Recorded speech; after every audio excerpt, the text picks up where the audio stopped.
Wanted to start off talking some football. You still pay close attention to the game? Not quite the way I did in the past. It's not like I'm looking at the rosters of every Sure. team trying to figure out who's going to impact what team. But yeah, I mean, in general, the TO situation. Ricky Williams obviously been in Miami, and having talked to Ricky on occasion over the last year or so, I pay a little attention to that. And I'm always watching my 49ers, and they got a local kid that I got to know that played for the Dolphins named Frank Gore in the third round. So I'm curious to see how he's going to do there. Mm-hmm. Before we get to that, wanted to ask you a little bit about USC. BRSC. Yeah, Matt Leinart, could have probably been #1 overall pick in this year's draft. Won the Heisman Trophy, yet he elected to go back to college for his senior year. Surprising?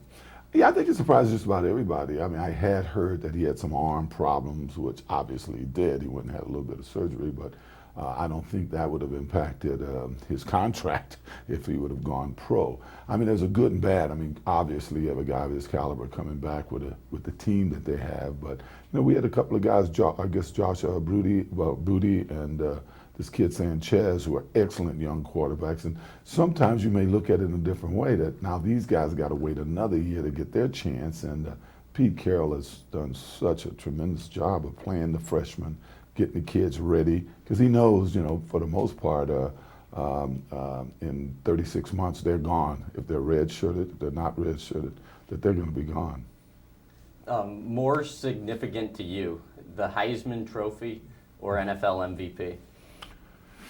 Oh, I would say the Heisman Trophy, maybe a little more than the NFL MVP. I mean, they both were very, very important, but the Heisman Trophy signifies you're a part of an exclusive club that even to the day, I think it's only about 50-something guys maybe as members of it, and to be voted of all the college players in the country, which is far more than there are pro players in the country. The best player in the country, I would say the Heisman probably was, I probably look at it as a slightly big honor. I don't think people really remember who was MVP in the NFL in '86 or '94 Right. or '01 even, but when you won the Heisman Trophy, you carry that title the rest of your life. Mm-hmm. And then you were the #1 overall pick in the draft. Was it sort of a rude awakening for you, though? Because, you come in to the NFL, there's all this hype, and then John Lash basically uses you as a decoy your first couple of years.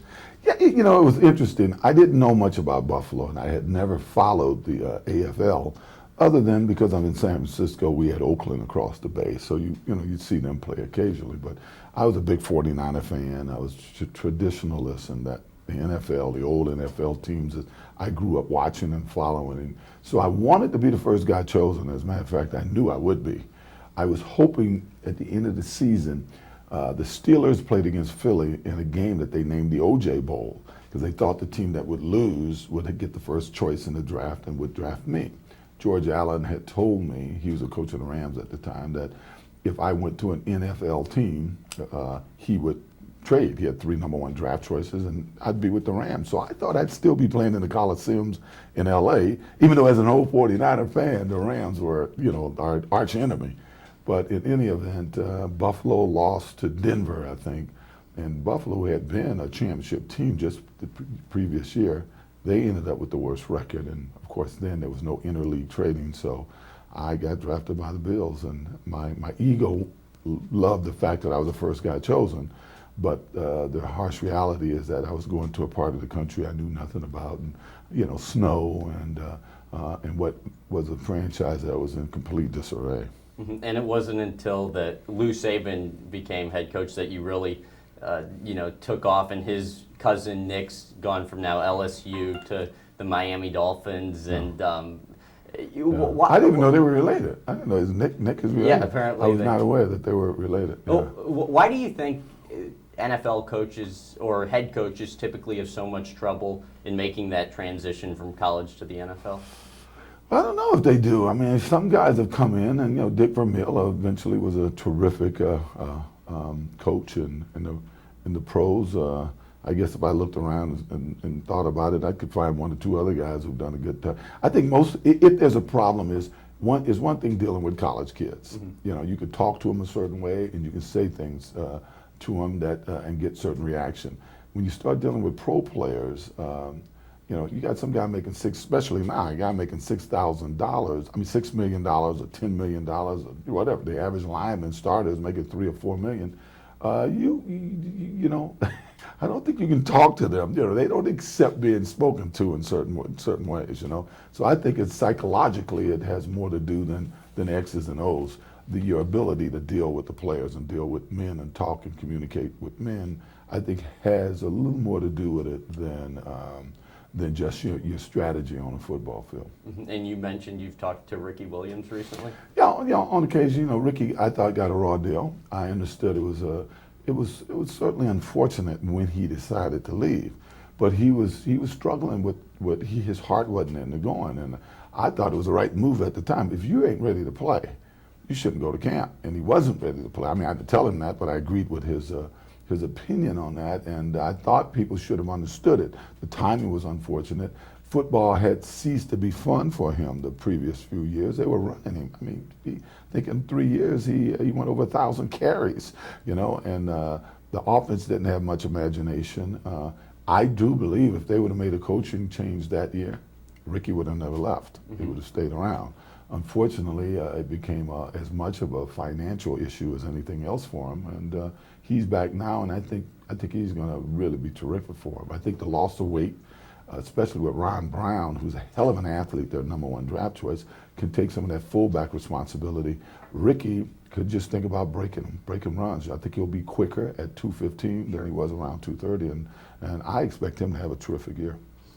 Wanted to kind of switch gears here. As someone who frequents, you know, the cable news stations, what are your thoughts on how networks convey a story? Well, you know, I'm anti. I really don't like where we've gone in America. You know, it's like, you know, Walter Cronkite once said that the news division was a source of prestige for the network.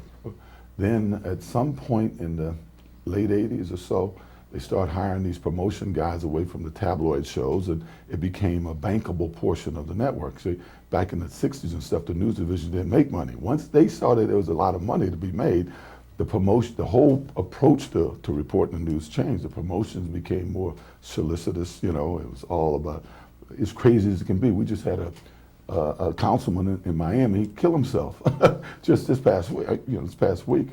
This guy, Arthur Till, walked in, put a gun in his mouth, and killed himself. And most people, as a protest yesterday there, felt it was because how the media handled his situation. Now, right or wrong, whatever he did in government, the things that the media was talking about that might or might not have been a part of his private life, to me, had no place in the media. And unfortunately, it used to be you would get 3 confirmations before you went with some new fact in the story. Now all it takes is, as long as you got somebody willing to say it, and it could be a rumor or whatever, as long as your guy didn't make it up and this guy said it, no matter what their background might be, they run with the story. It's like, who's going to get the latest news out first? And unfortunately, we've seen from everywhere back from my case to the Holloway situation down in Aruba, most of the time the facts aren't right. I love the way they do it down there. And that's driving our media crazy because they won't talk about the facts that they have to our media. To me, the only way you can assure that everybody's going to have a fair trial and that the true facts are going to come out, and that if there's a jury down there, it's based on judges, is going to come out with the facts, is you got to have all those facts come out in court and not in the newspaper. To me, the only way you can get a fair trial in this country, you have to do what my jury did. They have to sequester the whole jury. Otherwise, they're going to fall victim of the media. And if they fall victim of the media, we don't know what is going to be the true, genesis to their decision.